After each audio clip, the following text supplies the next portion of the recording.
Let's go!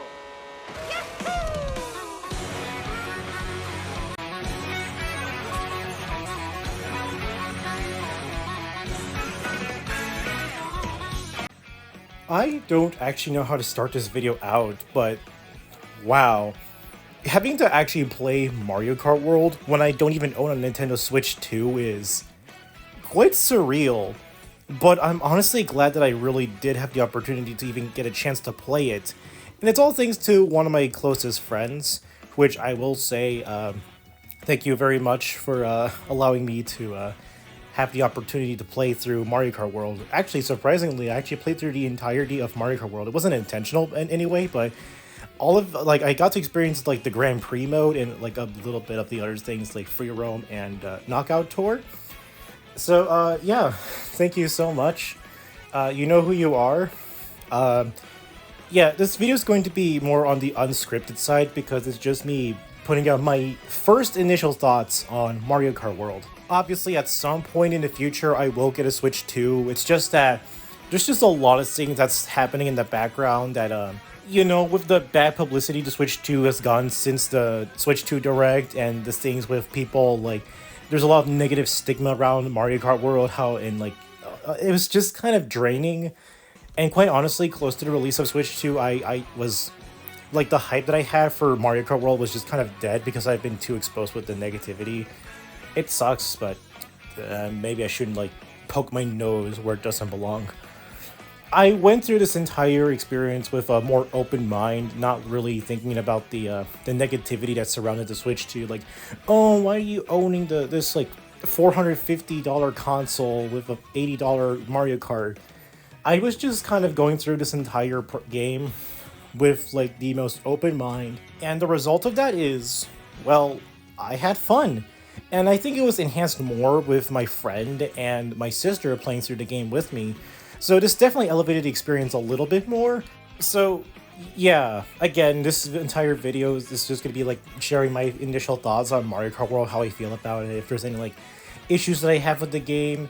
I'll definitely elaborate on these a bit more in depth once I get Mario Kart World myself. But for the time being, this is as close as you guys are going to get to like any sort of Mario Kart World content. I did have one plan for a particular interesting topic, but other than that, that's all you guys are going to get for like Mario Kart World on my channel. And besides, I still want to put out other videos, which by the way, I'm still working on that Special World video. It's in some sort of weird limbo, I know, yes, but come on, man. I let myself have a very loose schedule for a good reason. Anyway, that being said, I will at least try my best to avoid any sort of like major spoiler elements. It does sound kind of weird when I say it, especially because I'm pretty sure most people know like a good chunk of the game from like a bunch of material before the game released, but I won't be going in depth with like the game like 100%. I won't be going ahead and talking about like the Rainbow Road or anything. I'm just gonna be talking about like some of the things that I thought were interesting. I feel like I've repeated points like already. Sorry, that's like what unfiltered videos do, especially when you don't have a script. Anyway, let's go ahead and start things off with the visual presentation, because I suck at these, and I tend to like throw them to the side. I tend to focus a lot more on like the major elements, and somehow the visuals aren't exactly on the upfront of it. And I will say this off the bat, Mario Kart World is visually, it's a really good looking game. There is a lot of attention to detail that was put into a lot of the environments and locations and courses. Just about everything about Mario Kart World was just very impressive. Obviously, it's not any Mario Kart 8 levels of impressive, but I kind of feel like it really shouldn't be living up to the high amount of standards Mario Kart 8 presented itself. I always feel like a Mario Kart game's major identity should always be its art style, and like a lot of its visual direction on what the games looked like. If all games looked the same as it was before, then it really wouldn't have had any significance. So in Mario Kart World's case, I definitely like the approach that they are having, where it's like, it kind of lead into like a more similar style to Mario Kart 8, but it had more of the cartoony elements that Mario is known for. And I think it was elevated a lot more with the redesigns of a lot of the characters within the game. They all kind of take this like sort of cartoonish look, and a lot of the game feels like a lot of the feel of the game just reminds me a bit more of games like Mario Kart 64, especially with things like the explosions having a boom like surrounding the blue shell. It was charming, and I do like that a lot. And one of the things that I did like about Mario Kart World was the progressive day cycle that occurs throughout the entirety of the world itself, really. No track ever has the same appearance. Like you could just be playing through Sky High Sunday, for example, and it'll be just like sunny weather, but like at other points in the track you'll find that it's taking place at like nighttime. I'm not sure if it's like that in like general Grand Prix races, or if it's like more apparent in things like free roam, but it was something that I do notice a lot with the lighting on some tracks, and I do think some of them just looked a lot more better as a result. Moving on from the visuals, I do want to talk a little bit about the controls from Mario Kart World, because it's not exactly the way I expected it to feel. It kind of has like the same feel as you would expect it to be. Like, I guess the best comparison would be like Mario Kart 8 in a way. But I noticed that some kart vehicles just feel a little bit more different, and I feel like that's a good sign because it signifies that not all carts are just going to be like the same as the one before. You really got to find like a specific cart or bike or ATV that really speaks to you, that really fits your character. Not to mention that even when you find like a suitable vehicle and character combination, there's still a lot of elements that makes Mario Kart the way it is, such as like the more chaotic elements. Now, I didn't really think about it that much until someone pointed it out, but the game's chaotic energy kind of is like more reminiscent on like Mario Kart Wii to an extent. I definitely noticed that like several points throughout my time with Mario Kart World. It was there were moments where I kept getting pelted at items, like I got shocked by lightning and then I got hit by a blue shell, and it definitely does feel like it's not in the same vein as Mario Kart 8, which on the one hand is a good thing. It just meant that there was more of an impact with these kind of elements. But on the other hand, I was never too big on like the more frantic and chaotic punishing nature of Mario Kart Wii. But it didn't really bother me in the same way as what we did. I don't know, it's kind of like a complicated relationship. But I guess in any regard, uh, there were definitely a lot of elements about Mario Kart World that I do appreciate. Like a lot of the new additions, such as like charging up a drift boost while standing still is really helpful. At least it seemed helpful to me. I definitely like the rail grinding elements, though I do tend to forget that I just have to hop off to like get the boost. I kind of utilize the wall driving thing the least, but I definitely do think that with some practice, it'd be a very suitable tool that I could use. And although none of us really used it throughout the entire races, the rewind feature is very helpful, especially when you're trying to get to like a certain spot or a certain shortcut. Obviously demonstrated by the direct itself, but it's very helpful for shortcuts and such. Not generally helpful for like races because you're rewinding, but no one else is, obviously. The items themselves are also very much self-explanatory for the most part. New additions such as the hammers and the ice flowers, although these ones came from Mario Kart Tour, I did really like the usage of them. The coin box, I was very surprised at how it functioned. I think I was surprised by most of the functionalities with the items because I wasn't really sure what they feel like in World. I kept forgetting that the boomerang flower is like the fire flower now, where instead of like 3 throws, you just throw them as much as you'd like. Some items are just kind of whatever, but that's to be expected. I found the Kamek item to be a lot more effective than I thought it would be, because it not only turns everyone to a random enemy, but it also summons said enemy onto the track, which can present itself with some unique obstacles. I just thought it was an interesting item. I feel like it could have been a little bit more effective, but I didn't have any qualms with it whatsoever. Yeah, so overall, I do like the gameplay flow of Mario Kart World. I just need to have a little bit more experience with it so that I could get a grasp on it fully. Again, I don't have a Switch 2, so that remains to be seen if I carry the same feelings from then to now. Now on to, I guess, the part of the video where you guys are probably the more curious about the characters and courses. And what better to start things off than with the character roster? Now, I guess some of you guys might be curious to wonder how I feel about the roster, since it seems like this kind of sparked a lot of more controversy, mostly just due to the fact that the roster doesn't seem to have a lot of the staples or fan favorites of Mario Kart and instead just opts for more general random enemies like the Fishbone. I think the one I've noticed the most was characters like Diddy Kong and Petey Piranha. I think those were the ones that I hear a lot of people complain about being absent from this game.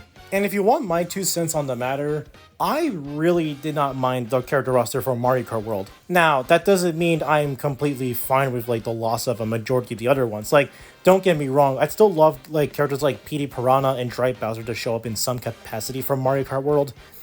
But I do think that the newcomers present a lot of more, I wouldn't say creative ideas, but I do think they're more interesting inclusions, and some of them are really more amusing than anything else. I know a lot of people point towards like the Moo Moo Meadows cow when it was first shown off, but I think I found like the Pokey and the Snowman to be a lot more endearing. And I mean, I think I tend to lean more towards like the enemies that I feel like are like the stupidest things imaginable, and yet I found them to be really amusing. Like again, like the aforementioned fish bones or the dolphin, the coin coffer. Coin coffer is funny to me because I always felt like this guy is like the most obscure thing imaginable, and yet he's just kind of there like it's no one's business.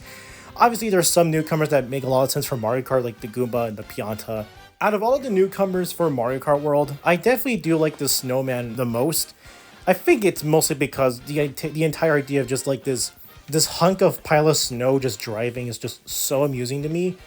And also, I don't know, he's just adorable. Look at him. He has no thoughts in his head and everything is just going incredibly wrong. And yet, he still drives without a care in the world. I wish I was like this guy. Always just kind of optimistic. Because I'm not an optimistic person. Anyway, there's also the addition of costumes, which was something a lot of people wanted to see ever since, well, let's be honest, I think it was mostly since Mario started changing outfits in Odyssey. But Mario Kart Tour having costumes really paved the way for like the possibility, and I'm very much glad they went with this direction. I do kind of wish they did a little bit of a better job with the costumes themselves because it kind of resulted in the roster itself looking a little bit more cluttered in some instances. And also, some characters just gets less costumes and others just gets none at all. If anything though, it's more of a wasted opportunity, and I'm not gonna lose sleep over the fact that the Snowman doesn't get like a cool alternate costume. But I feel like there could have been a lot more to a couple of characters. Like, apparently Donkey Kong and Pauline only have like one costume, which is kind of bonkers to think about.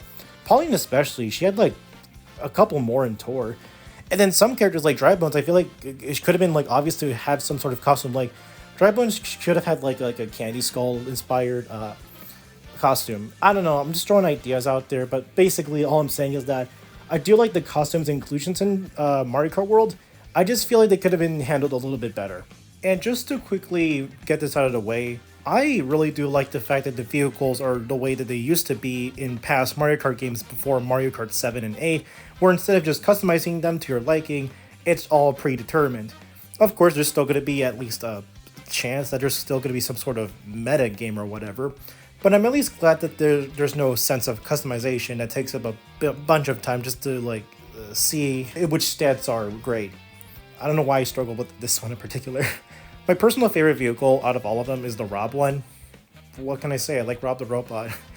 There was also a couple of ones that I did like as well, but I think I need to have like more experience with most of them just to get a feel of which one I prefer for a couple of the characters, namely the Snowman, because I feel like the Snowman might be heavier than I thought. I don't know. Anyway, now it's time for the part you guys have been probably waiting for, my thoughts on the tracks themselves.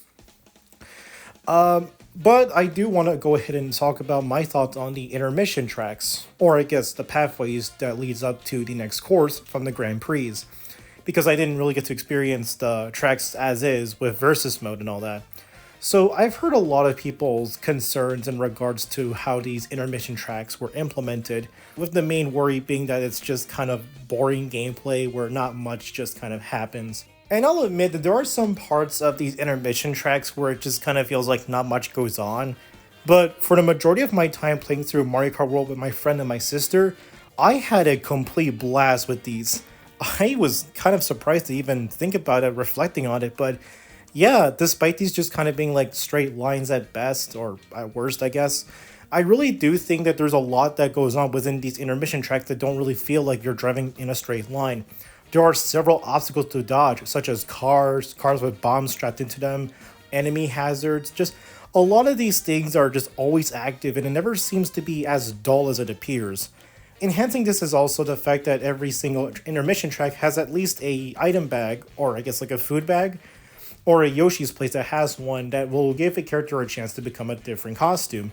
Of course, as I said before, this doesn't apply to every single one of them, which does make this a little bit kind of iffy, I guess. But it does at least make the entire world feel more immersive and connected, which I think is the whole point of Mario Kart World. Like, it's what it's trying to do. It tries to be more grounded in nature and connects all of these worlds into just an interconnected setting. And I do appreciate it a lot for it. And I can actually say the same for a lot of the courses as well, as there is a lot more attention to detail and care put into a good chunk of them, even some of the retro tracks. And speaking of, I might as well get these out of the way since I'm pretty much the guy that really likes to be fascinated with past Mario Kart tracks. While the lineup for the retro tracks this time are more bizarre picks than anything else I've seen in the series, I feel like it makes up for it most of the time with them having some sort of unique twist to them. I was really shocked with a couple of them, which I won't say for the clarity of spoilers. I'll leave that to the full review if I ever get to doing it. But I did enjoy some of the retro tracks. Actually, I was more so looking forward to the tracks that I didn't really have the best relations with. And a good example of that is clearly with Sky High Sunday. I was never the biggest fan of the track to begin with, and while I did start to soften up towards the track as the release of Mario Kart World got closer, I never really would say it's my favorite track out of Tours, Nitros, or part of the Booster Course Pass. But the way it was handled in Mario Kart World felt a lot different, and I was very surprised at the amount of changes that it got, from multiple different branching pathways that was added to the new appearance that looks definitely a lot better than it did in like the Booster Course Pass or Mario Kart Tour, which is a given because that one is straight up just a mobile game look. This one just looks like it has a lot more effort put into it. In general, I was pleasantly surprised and not disappointed at how Sky High Sunday was done in Mario Kart World. Even if it's one of the more infamous tracks in the series, I still feel like it gets a bit of a harsher reputation for it just being in Mario Kart World in general. Like, guys, I get it. I'd rather have something like Pipeline, but I feel like this track really needed this the most, and I think it was worth it. There were other tracks that I also really had a blast playing through in the retro category. Some of these are pretty unconventional picks, like DK Pass. To my knowledge, I don't think DK Pass is like the most popular track, but I actually enjoyed interpretation in Mario Kart World. And my most anticipated one, Wario Shipyard. It was always my general favorite in Mario Kart 7, one of them actually.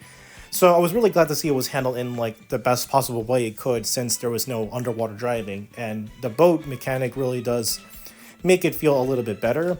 And of course, some of the more obvious fan favorites like Airship Fortress I did enjoy as well. I feel like Airship Fortress might have actually gotten a bit of a downgrade since it more so just took elements from just the DS version, and that's about it. But I don't know, I'm more partial to the track if anything else. I'm only scared about the airship fans. But that's a different story for another day. The Nitro courses, on the other hand, are pretty solid.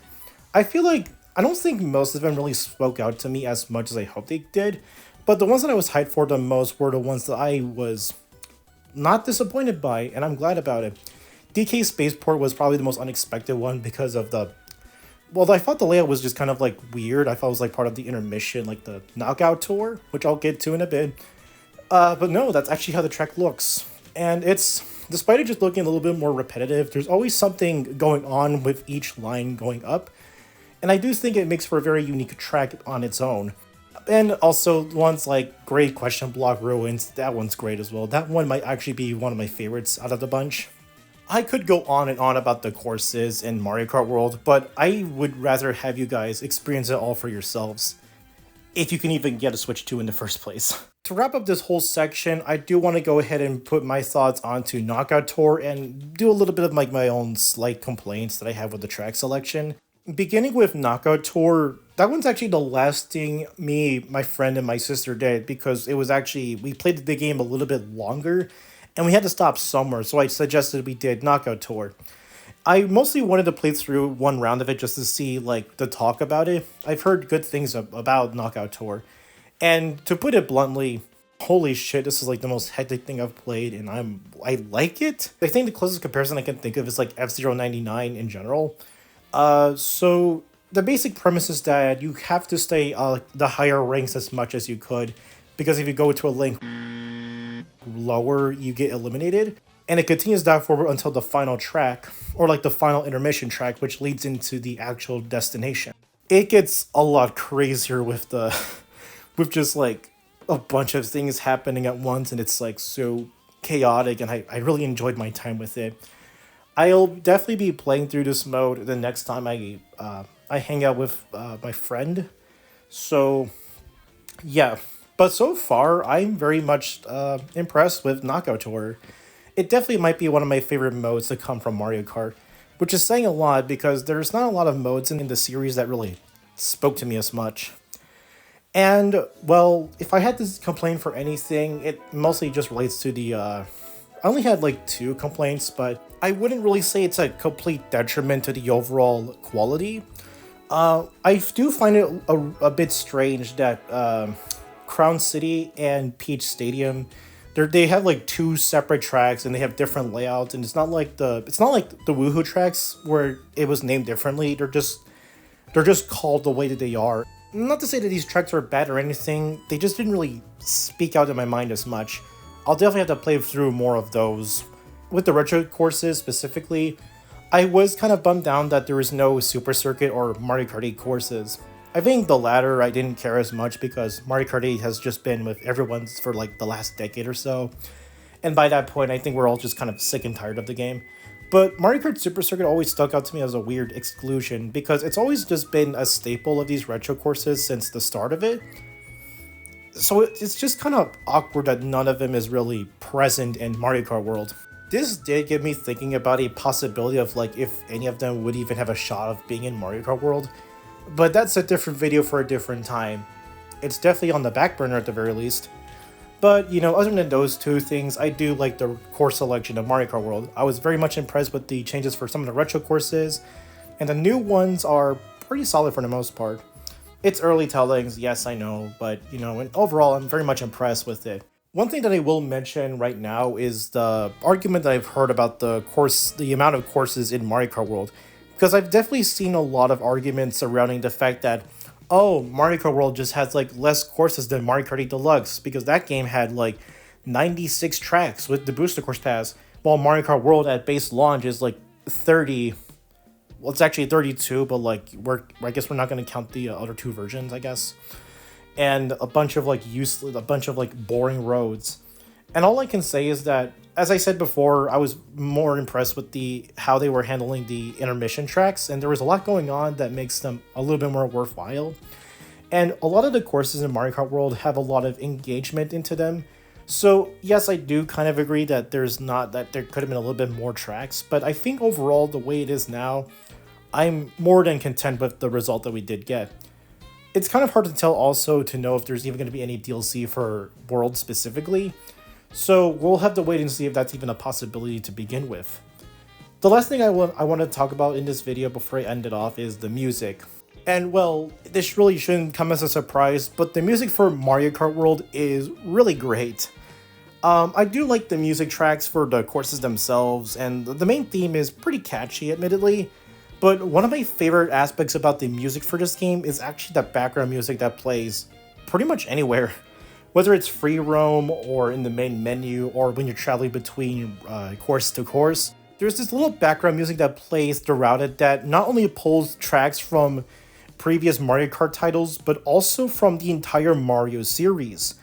I don't want to say a lot of them because I'd rather you guys experience it for yourselves. I was definitely surprised by a couple of choices. But all you guys need to know is that the ones that were remixed, for the most part, are really good, and they surprisingly fit the entire vibe of just, you know, cruising along the road with like calming music, specifically when the night falls. A couple of them do illustrate that to its fullest, and I definitely like that aspect of Mario Kart World the best.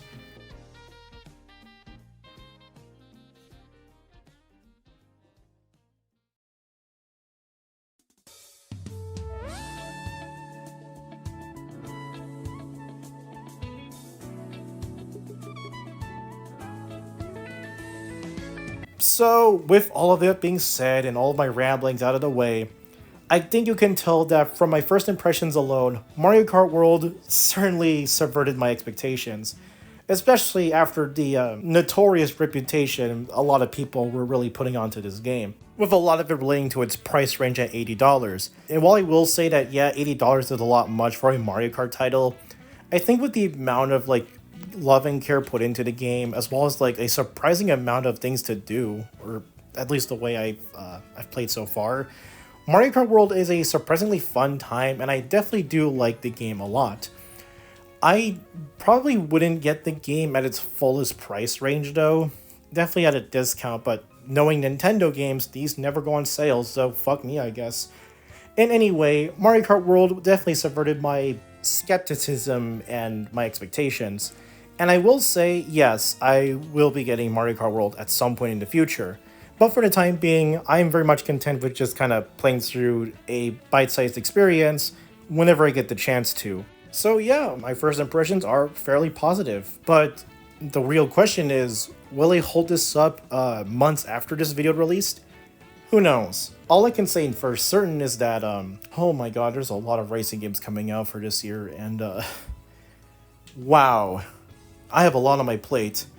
If I can even get a Switch 2 for that matter. Oh boy, this is gonna suck. Anyway, that's all I really have to say about my entire experience for Mario Kart World. Let me know your thoughts. What do you think about Mario Kart World if you own the game? And do you think I'm a fucking loser for actually liking Mario Kart World, and I should only focus on better things? I got nothing for this one. Like and subscribe, Stu cares about you, all that shtick. Now if you excuse me, I'm gonna lie down like I do with all of my recordings because my voice is tired.